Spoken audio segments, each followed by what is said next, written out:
Malaikat bertanya kepada kita, orang yang buat alasan, payah nak cari kerja Tuhan. Kalau berhenti kerja haram, kami nak cari kerja halal payah. Terpaksa kami lemah. Lalu kata malaikat, alam takun ardullahi wasi'atan fatuhajiru fiha. Bukankah bumi Allah Ta'ala ni luas? Kamu hijrah je tempat lain, cari kerja lain. Yang penting kamu dapat redha Allah. Ini tuan-tuan, cek balik isi perut kita. Haram ke halal? Ke ada tipu orang? Ke ada kelentong orang? Ke ada rampas tanah orang? Ke ada buat projek tak betul? Supaya apa? Supaya kita mati dalam keadaan hamba yang taat kepada Allah. Jadi itulah dia tuan-tuan. 3 perkara yang mesti kita pastikan. Bersih hati kita, bersih amal ibadah, dan bersih perut kita daripada segala yang diharamkan oleh Allah. Maka bila mana seorang itu bersih daripada 3 perkara, maka dia akan mati dan bangkit di akhirat. Allah berkata kepadanya, ya ayyatuhan nafsul mutmainnah, irji'i ila rabbiki radiyatan mardiyah, fadkhuli fi ibadi wadkhuli jannati. Wahai diri-diri yang tenang, yang baik-baik, yang kamu di dunia dulu berkorban, bersungguh membaikkan diri kamu, bangkitlah. Kamu diredai oleh aku, redha, dan kamu akan redha dengan pemberian aku. Bismillahirrahmanirrahim. Assalamualaikum warahmatullahi wabarakatuh. Alhamdulillahi rabbil alamin. Wal 'aqibatu lil muttaqin. Wala 'udwana illa 'alal zalimin. Asyhadu an la ilaha illallah wa asyhadu anna Muhammadan abduhu wa rasuluh. Allahumma salli wa sallim ala hadzal nabiyil karim wa ala alihi wa sahbihi wa man da'a bi da'watihi wastanna bi sunnatihi ila yaumiddin. Amma ba'd. Faqala Allah subhanahu wa ta'ala fil Qur'anil Aziz, ya ayyuhallazina amanu kutiba alaikumus syiyam kama kutiba alal ladzina min qablikum la'allakum tattaqun. Wahai orang-orang yang beriman, difardukan kepada kamu berpuasa sebagaimana yang telah difardukan oleh Allah kepada kaum yang sebelum daripada kamu. Mudah-mudahan dengan puasa itu kamu menjadi orang-orang yang bertakwa kepada Allah Ta'ala. Sadaqallahul azim. Sidang jamaah yang dimuliakan Allah Subhanahu wa ta'ala sekalian, kita bersyukur kepada Allah di mana Allah Ta'ala telah memberi peluang sekali lagi kepada kita untuk berada pada bulan yang penuh dengan keberkatan, yang penuh dengan kemuliaan, iaitu bulan Ramadan. Jadi kita syukur kerana doa kita sejak daripada bulan Rejab baru ni sampai bulan Sya'ban, Allah Ta'ala makbulkan.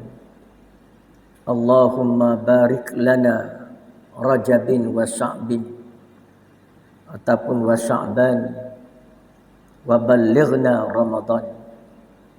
Kita minta dengan Allah Ta'ala, ya Allah, berkatilah kami dengan Rejab ini, berkati kami dengan Sya'ban ini, dan sampaikan kami kepada Ramadan.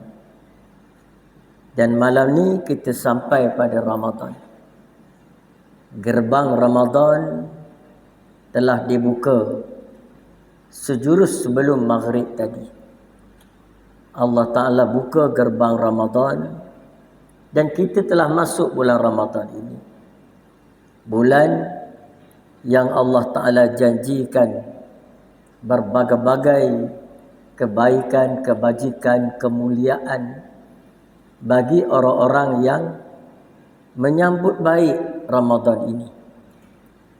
Jadi Ramadan ini tetamu yang datang kepada kita. Siapa yang layan tetamu ini dengan baik, Allah akan muliakan dia. Siapa layan tetamu ini dengan tidak baik ataupun sambil lewa, maka Allah akan memberikan kepadanya kehinaan. Ramadan ni tetamu yang Allah Ta'ala hantar. Bukan dia datang sendiri saja-saja dia nak datang. Ramadan ini tetamu yang diutus oleh Allah, tetamu yang dihantar oleh Allah. Sudah pasti nanti bila dia balik, Allah akan bertanya, bagaimana hal kamu di rumah orang sekian-sekian? Aku hantar kamu kepada dia, apa layanan dia? Apa dia buat kepada kamu? Akan disoal oleh Allah Ta'ala. Jadi kan itu tuan-tuan, sambut baik-baik Ramadan ini. Jangan jadikan Ramadan bulan-bulan biasa. Bulan biasa boleh kita buat biasa-biasa. Tapi bulan Ramadan, amalan kita mesti luar biasa. Jadual hidup kita mesti luar biasa. Kerana ini bukan bulan biasa-biasa. Jadi dengan kerana Ramadan ini, Allah Ta'ala mahu kita menjadi orang yang bertakwa. Takwa ni ialah sifat hamba. Sombong sifat syaitan. Leka, lalai, lara itu sifat syaitan. Lawan Allah itu sifat syaitan. Sebab syaitan ni sejak mula dia dilaknat oleh Allah lagi, itulah perangai dia. Allah kata A, dia kata B. Allah kata B, dia kata A. Mengelak saja daripada taat pada Allah. Itu perangai syaitan. Maka kita jangan buat perangai itu. Kita kena buat perangai hamba. Hamba itu siapa? Orang yang ada padanya sifat takwa. Sebab kalau kita lihat definisi hamba dan definisi takwa, dia sama ya. Apa makna hamba? Hamba ialah orang yang sami'na wa ata'na bila syurutin. Orang yang dengar dan taat kepada Allah bila syurutin, dengan tak ada syarat. Kalau taat bersyarat, itu bukan hamba. Itu mungkin pekerja atau kuli. Staff bolehlah begitu. Tuan dia kata kat bos dia, saya boleh nak overtime, tapi syarat tambahlah sikit allowance. Maknanya kepatuhan bersyarat. Tuan nak hantar saya mana? Nak hantar saya outstation. Boleh. Tiket percuma, hotel percuma, allowance. Ikut jam. Kenapa dia boleh kata macam tu? Kerana dia kuli, dia staff, dia pekerja. Maka dia bersifat sami'na wa ata'na bisyartin. Kami dengar dan taat tapi dengan syarat. Itu kalau kuli. Rakyat pun macam tu juga. Sebab tu kita ni bukan rakyat Allah. Rakyat bersyarat. Saya boleh sokong, tapi syaratlah. Ada syarat. Tapi hamba mana ada syarat? Sami'na wa ata'na bila syurutin. Kami dengar dan kami taat tanpa syarat. Itu hamba. Tuan dia suruh, dia buat. Dia tak kira pasal gaji, pasal allowance, tak ada. Sebab dia hamba. Maka kita ni begitu. Jangan jadi selain daripada hamba Allah. Kita kena dengar dan taat. An yaqulu sami'na wa ata'na. Adapun orang-orang yang beriman, hamba-hamba Allah yang sebenar, mereka itu berkata kami dengar dan kami taat.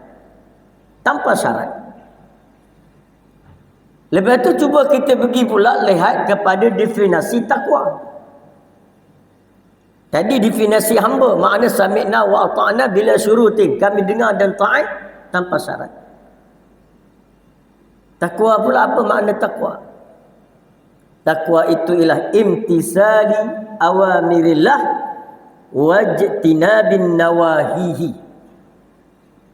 Takwa ialah orang yang menunaikan segala titah perintah Allah dan meninggalkan segala larangan Allah.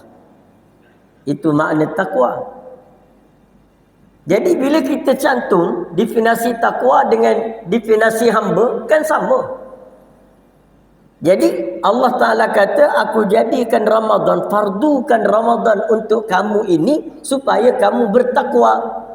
Dengan makna supaya kamu jadi hamba yang baik. Hamba yang sebenar-benar hamba. Dan ini yang perlu kita hayati dan kita fahami daripada Ramadan ini. Ramadan ini disebut sebagai Syahrul Tathhir, sebagai bulan untuk menyucikan. Jadi kita ni masuk bulan untuk menyucikan kita.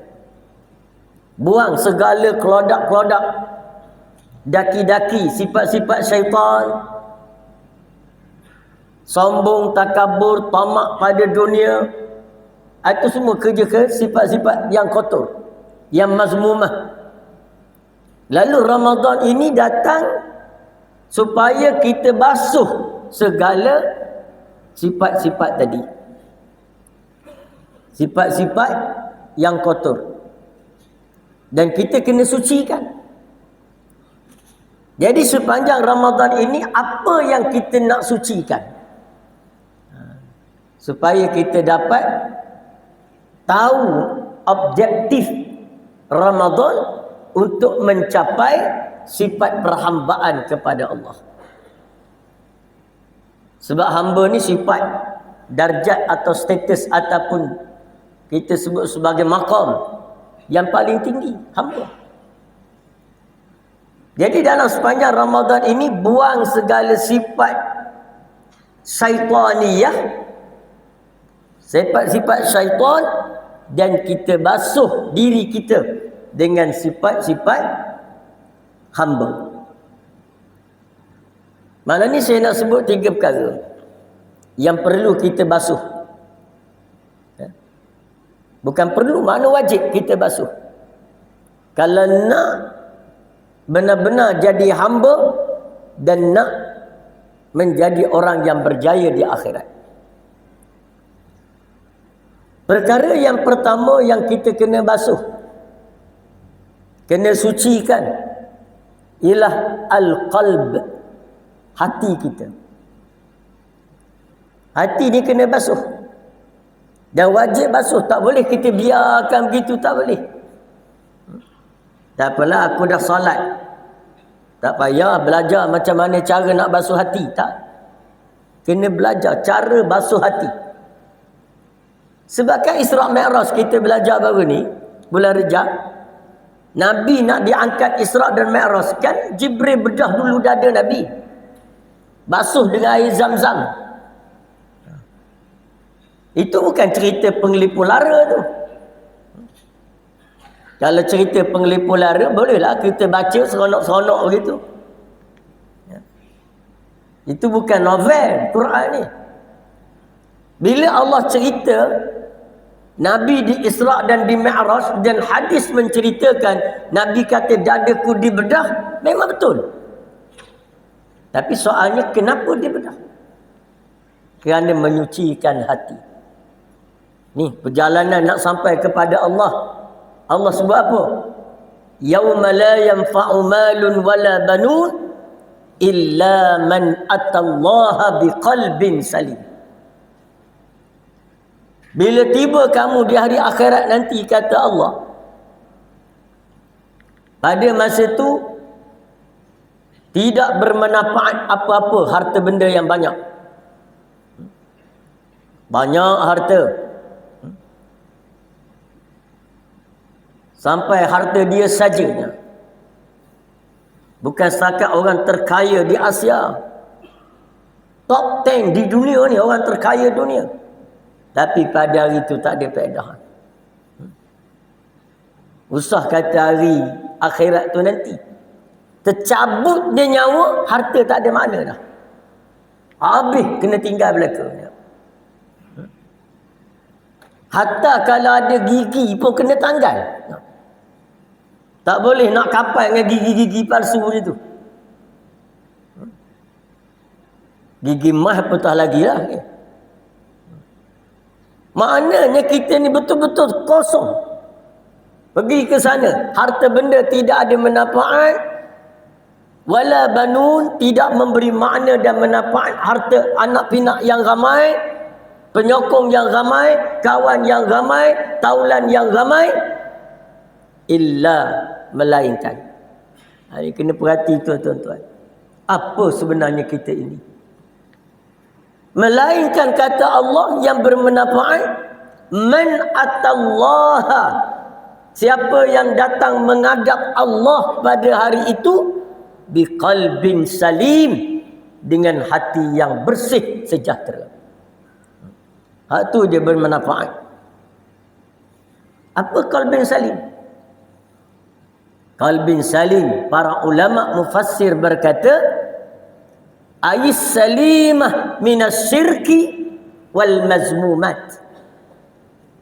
Hati yang bersih daripada syirik dan sifat-sifat kotor, mazmumah, yang dilarang oleh Allah. Jadi nampak kepada kita persiapan ke sana mesti bersih hati. Bersih ke hati kita. Jangan nak ada keladak. Cara membersihkan hati wajib dipelajari. Kena belajar. Itu kena duduk depan guru, hadir kuliah, hadir majlis ilmu. Jangan malas, kena hadir. Daripada kita hadir, itulah kita akan dapat tahu cara mana nak bersihkan hati. Kalau tidak, kotor hati. Walaupun kita salat, walaupun kita puasa, tapi hati kotor, macam mana nak menghadap Allah? Nak menghadap Allah dengan begitu-begitu, tak boleh. Kena bersihkan hati. Lalu Ramadan ini peluang kita nak bersihkan hati kita. Buang kesombongan. Selama ni mungkin kita sombong dengan Allah. Mana sombong dengan Allah? Tak datang rumah Allah. Padahal kadang-kadang muka tangga je. Lorong jalan yang sama je. Nak pergi kedai dengan nak pergi masjid, kena lalu ke masjid dulu, baru sampai kedai. Tak, dia pergi kedai balik, masjid tak singgah. Sombong dengan Allah. Tunggu mati, pesan ke orang supaya kosong buat pergi ke masjid. Tapi masa hidup, sombong. Macam mana hati kita? Boleh nak menghadap Allah dengan hati yang sombong? Allah Ta'ala panggil setiap waktu melalui suara muazzin, hayya 'alas salah, datang ke masjid solat. Tak dengar. Kalau telefon panggil, duduk dalam tandas, bunyi telefon keluar, meluru berlari keluar, tak sedar tarik kat punggung. Kenapa telefon panggil? Allah panggil, tak datang. Macam mana kita nak menghadap Allah? Sepanjang hidup sombong dengan Allah. Payah ke kita nak datang sambut panggilan Allah? Azan, bila azan datang, itu panggilan Allah, bukan panggilan Bilal. Kalau Bilal dia tak panggil bahasa Arab, dia panggil bahasa Melayu. Kalau dia Jawa, Bilal akan azan Jawa. Kalau dia Arab, kalau dia apa ni, orang Mak Saleh Eropah, dia akan panggil cara bahasa Inggeris. Tapi kenapa panggil bahasa Arab? Tak boleh tukar bahasa lain azan tu. Kena bahasa Arab. Kenapa? Itu panggilan Allah. Tapi kenapa kita tak datang? Oh, telefon tu macam telefon tadi. Telefon panggil, bukan main. Jadi kita kena buang ni sifat sombong kepada Allah, sifat sombong kepada makhluk. Terutamanya manusia, rakan-rakan, teman-teman. Tak ada apa kita nak sombong. Kita ni pinjam semua. Bersihkan hati kita. Nak sombong sebab kita kaya.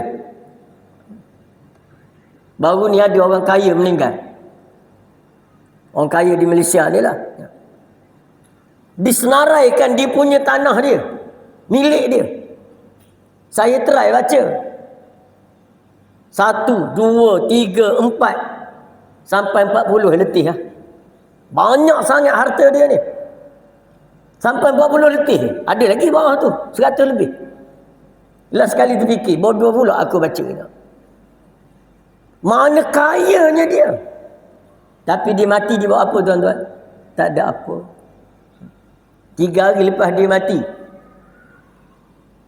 arahan daripada mahkamah supaya dibekukan semua aset dia, kerana didapati diperolehi dengan cara yang tidak betul. Tak ada apa tuan-tuan. Dah kita dalam dunia nak sombong. Tak ada apa kita nak sombong. Bergaul dengan kawan-kawan kita dengan baik. Jadilah orang yang baik hatinya. Wal kaziminal ghaiza wal 'afina 'anil nas. Orang yang orang yang menahan kemarahan saat dia marah dan gemar memaafkan orang lain. Mari kita bersaudara. Tak payah sombong-sombong. Bersihkan hati kita. Tak payah nak sombong ke orang tu, nak sombong orang ni, nak dengki orang tu, nak dengki orang ni. Siapa kita?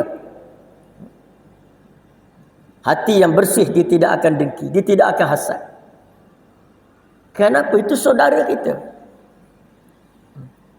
Saya pernah baca kat sini pada tuan-tuan kisah yang Nabi sebut. Nabi keluar, Abu Hurairah kata, Nabi keluar daripada rumah menuju ke Sufah, tempat sahabat duduk. Mengalir air mata Nabi ni. Sahabat tengok muka Nabi muram, air mata pun mengalir kat pipi. Sahabat tak berani tanya. Lama tu dah nampak Nabi dah okey. Mereka tanya, kenapa ya Rasulullah? Lalu Nabi kata tadi, Allah datangkan kepadaku bayangan bagaimana 2 orang laki-laki dihadapkan di hadapan Allah. Ni ingat kita ni. 2 orang laki-laki dihadapkan di hadapan Allah. Belaga lutut ni. Beradab sama dia, belaga lutut, kepala tunduk, bertemu pula kepala kat lutut. Berteleku di hadapan Allah. Lalu berkata laki-laki yang pertama, ya Allah, hari ini aku nak menuntut keadilan. Saudaraku yang kat depan aku ni dulu di dunia selalu merampas hak aku. Rampas habis hak aku. Harta aku dia rampas, dia tipu, dia scam. Apa lagi? Hak aku, maruah aku dia rampas, dia cerita ke orang macam-macam. Jadi hari ni, ya Allah, aku nak tuntut balik. Demi keadilan. Lalu Allah tanya, kamu nak tuntut apa? Saya nak tuntut pahala dia. Dah, tuntut duit tak ada faedah lah. Tuntut pahala. Saya nak pahala kebajikan yang dia buat, saya nak ambil. Maka Allah kata, demi keadilan ku silakan. Laki-laki pertama ambil pahala laki-laki kedua. Kompol. Sampai habis. Pahala laki-laki yang kedua, masih ada lagi yang dia nak tuntut. Habis dah Tuhan. Sedangkan dia banyak lagi kes dengan aku. Banyak kes dia dengan aku. Kerana di dunia dulu, sepatutnya kerja tu aku dapat dengan kelayakan. Tapi kerana dia guna kabel, maka aku tak dapat. Dia rampas hak aku. Lalu kata Allah tak apa. Sekarang kamu letak pula dosa kamu, letak atas kepala dia. Ambil dosa letak atas kepala dia. Lalu laki-laki pertama punggah. Dosa dia letak atas kepala laki-laki yang kedua. Lalu habis. Bila habis itulah Nabi menangis, tuan-tuan. Menangis kesian ke lelaki yang kedua ni. Apa lagi dia tinggal untuk menghadap Allah? Amalan semua dah beri ke orang. Dosa pula hak dia sendiri, lepas tu hak orang pula letak atas kepala dia. Apa lagi yang ada pada dia untuk menghadap Allah? Lalu Nabi pun keluar pada rumah, itu menangis. Air mata Nabi. Tiba-tiba Nabi duduk sekejap, Nabi tersenyum. Gembira wajah Nabi, merah balik wajah Nabi. Sahabat bertanya, kenapa ya Rasulullah? Lalu kata Nabi, didatangkan kepadaku lagi perbicaraan tadi. Bila dah selesai dah, begitu mereka duduk berteleku lagi. Lalu Allah kata pada laki-laki yang pertama, wahai laki-laki yang pertama, cuba kamu angkat muka kamu. Dia pun angkat kepala dia. Bila angkat, Allah tunjuk kepadanya surga. Dia tengok surga tu, tuan-tuan, dia terpegun. Tak cakap apa dia. Cantiknya surga, indahnya surga, segala isinya dengan segala tanahnya yang lapang, dengan kehijauannya, dengan bunga-bungaannya. Terpegun dia. Lalu dia kata, ya Allah, cantiknya surgamu Tuhan. Siapalah agaknya dapat masuk surga secantik itu? Lalu kata Allah, yang boleh masuk surga aku ini orang yang sanggup bayar kepada aku. Siapa sanggup bayar, aku beri dia surga. Lalu kata dia, ya Allah, siapalah hari ni bawa harta untuk bayar kepada kamu? Tak ada siapa boleh masuk rasanya. Sebab tak ada siapa boleh bayar. Lalu Allah kata, ada. Siapa ya Allah? Allah kata, engkau. Engkau boleh bayar. Dia kata, wallahi ya Allah, aku tak bawa apa-apa hari ini. Macam mana aku nak bayar mendapatkan surga itu? Allah Ta'ala kata, ada. Hari ini kamu memiliki sesuatu yang sangat berharga. Satu benda yang boleh ditukar dengan surga ini. Apa ya Allah? Kata laki-laki yang pertama tadi. Allah pun kata, kamu sekarang ada satu perkara yang dinamakan kemaafan. Kalau kamu sanggup maafkan saudara kamu ni tadi, cuba kamu tengok dia. Harta apa ni? Dosa semua bertimbun-timbun. Apa ni? Pahala semua tak ada dah. Kamu tak kesian ke kat dia? Kalau hari ni kamu maafkan dia, aku berikan surga kepada kamu. Maka kata laki-laki yang pertama, ya Allah, kalau begitu Tuhan, aku maafkan sahabat aku ni. Ambil baliklah pahala dia, aku ambil balik dosa aku. Maka kata Allah, kalau benar kamu maafkan dia, pimpinlah tangannya dan silakan kamu berdua masuk surga. Ini apa tuan-tuan nak beritahu pada kita? Betapa kita semua ni ada modal nak beli surga Allah. Modalnya apa? Antaranya ialah jiwa kemaafan. Maafkan sahabat kita. Itulah dia rampas hak saya. Hari ni kita rasa berharga, tuan-tuan. Benda yang harta kita yang dirampas tu kita rasa berharga. Rugi sangat rasanya. Tapi bila tiba di akhirat, kemaafan boleh membayar surga Allah. Jadi hari ini, sucikan hati kita. Tak payah nak dengki-dengki dengan orang. Tak payah nak gaduh-gaduh. Hak yang Allah beri kepada dia itu memang hak dia. Dia tak rampas apa-apa daripada kita. Dan apa yang Allah beri kepada kita, tak ada siapa boleh rampas. Semuanya daripada Allah. Lalu, sucikan hati. Daripada sifat dengki, tamak, halaba, dengki, berdendam dengan orang sebagainya. Satu. Yang kedua, tuan-tuan, Ramadan ni peluang kita nak sucikan amal ibadah. Kita nak sucikan amal ibadah kita. Kerana amal ibadah yang kotor tidak akan diterima oleh Allah Ta'ala. Jangan kita buat ibadah biasa-biasa. Ibadah mesti luar biasa. Salat kita mesti yang terbaik. Kerana Nabi SAW berkata, Iza ahsana ar-rajulu salah fa atamma ruku'aha wa sujudaha fa qala as-salah hafizakallahu kama tahfazni. Fayurfa. Kata Nabi, siapa yang membaikkan solat dia, dia menyempurnakan rakaatnya, menyempurnakan sujudnya, sempurna sungguh solat dia, tenangnya dia, khusyuknya dia, tawaduknya dia, hina dirinya dia kepada Allah. Faqala salat, maka salat berkata kepada dia. Salat kata apa? Hafizakallah kama hafaztani. Kamu, mudah-mudahan Allah Ta'ala jaga kamu daripada neraka, daripada murka, daripada segala keseksaan akhirat. Mudah-mudahan Allah Ta'ala jaga kamu. Kama hafaztani, sebagaimana engkau jaga aku. Fayurfa, maka salat tadi diangkat oleh Allah. Tetapi kata Nabi, waman asa'a as-salah falam yutimma ruku'aha wa sujudaha. Siapa yang buat main-main dengan salat dia, main-main je salat, dia tidak sempurnakan rakaat, tidak sempurnakan sujud, tidak sempurnakan khusyuknya, tidak sempurnakan ketundukannya pada Allah, tidak sempurnakan ta'ammulnya, maka kata salat, faqalatis salah, maka berkata salat, dayya'akallahu kama dayya'tani. Mudah-mudahan Allah Ta'ala sia-siakan kamu sebagaimana engkau menyia-nyiakan aku.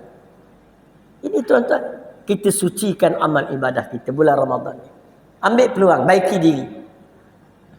Bila kita angkat takbir, Allahu Akbar, kita masuk je dalam salat, putuskan hubungan kita dengan makhluk dan dunia.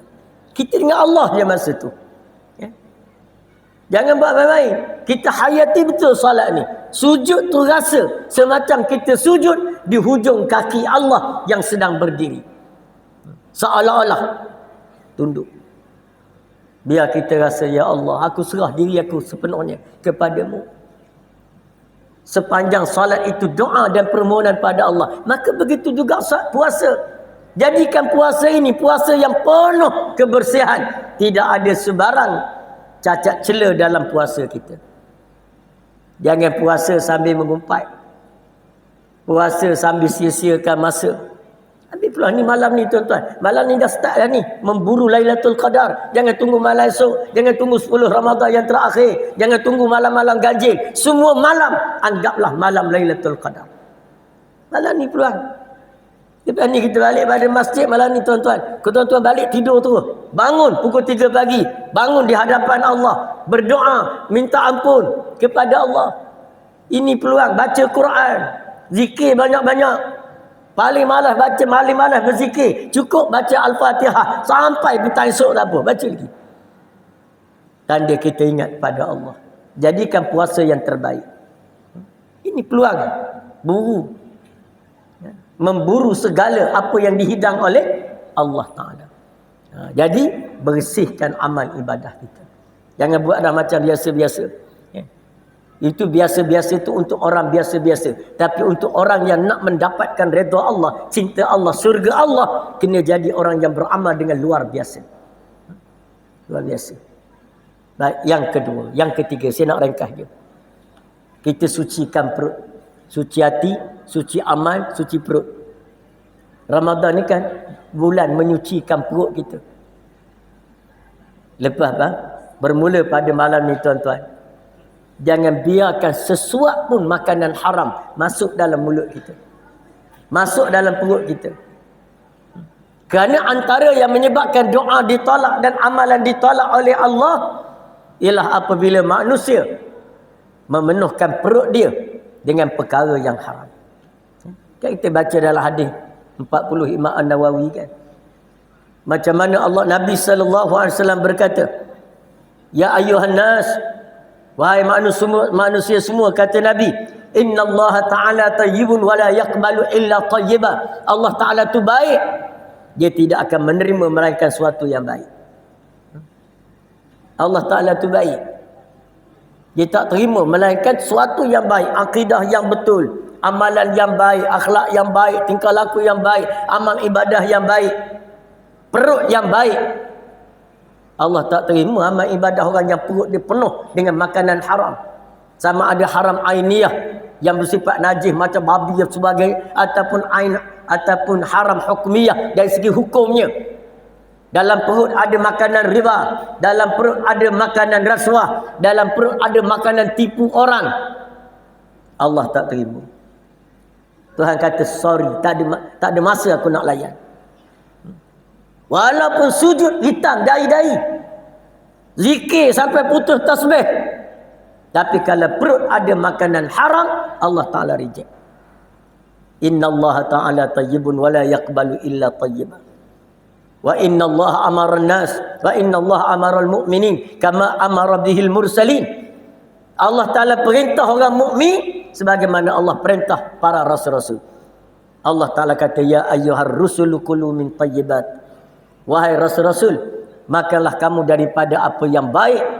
Wa'malu salihan inni bima ta'maluna alim.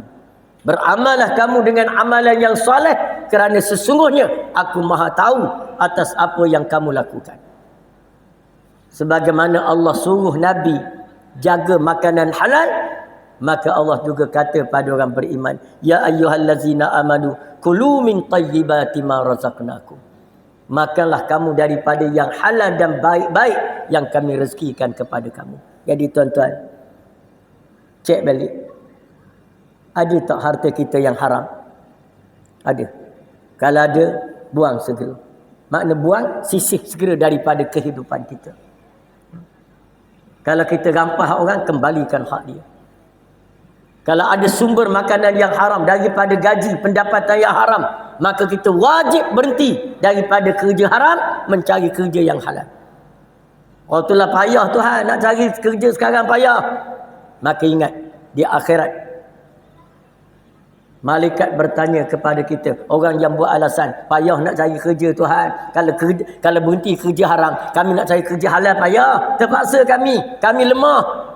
Lalu kata malaikat, alam takun ardullahi wasi'atan fatuhajiru fiha. Bukankah bumi Allah Ta'ala ni luas, kamu hijrah je tempat lain, cari kerja lain, yang penting kamu dapat redha Allah. Ini tuan-tuan, cek balik isi perut kita, haram ke halal, ke ada tipu orang, ke ada kelentong orang, ke ada rampas tanah orang, ke ada buat projek tak betul. Supaya apa? Supaya kita mati dalam keadaan hamba yang taat kepada Allah. Jadi itulah dia tuan-tuan, 3 perkara yang mesti kita pastikan. Bersih hati kita, bersih amal ibadah, dan bersih perut kita daripada segala yang diharamkan oleh Allah. Maka bila mana seorang itu bersih daripada 3 perkara, maka dia akan mati dan bangkit di akhirat. Allah berkata kepadanya, ya ayyatuhan nafsul mutmainnah, irji'i ila rabbiki radiyatan mardiyah fadkhuli fi ibadi wadkhuli jannati. Wahai diri-diri yang tenang, yang baik-baik, yang kamu di dunia dulu berkorban, bersungguh membaikkan diri kamu, bangkitlah. Kamu diredai oleh aku, redha, dan kamu akan redha dengan pemberian aku. Masuklah kamu ke dalam kelompok hamba-hamba aku, dan masuklah kamu ke dalam syurgaku. Maka tuan-tuan, kita ambil baik sebaik-baiknya bulan Ramadan. Malam ni start, kita mulakan amal. Istighfar banyak-banyak. Selawat pada Nabi. Mohon kepada Allah kekuatan untuk taat pada Allah. Mohon kepada Allah kekuatan bersihkan jiwa kita daripada kecintaan pada dunia melebihi cinta kepada Allah. Allahumma manzi' hubbad dunya min qulubina. Ya Allah, engkau cabutlah cinta pada dunia daripada hati kami. Waslih fasada qulubina, dan bersihkanlah segala kotoran daripada hati kami. Jadi insya-Allah kita mohon kepada Allah diberikan kekuatan menghayati Ramadan yang terbaik sepanjang kehidupan kita, insya-Allah. Sekadar itu saja, insya-Allah. Kita sambung kuliah kita lepas pada bulan Ramadan. Mudah-mudahan Allah Ta'ala meredai kita semua dan memilih kita menjadi insan yang bertakwa dan taat kepada Allah. Wallahu a'lam. Assalamualaikum warahmatullahi wabarakatuh.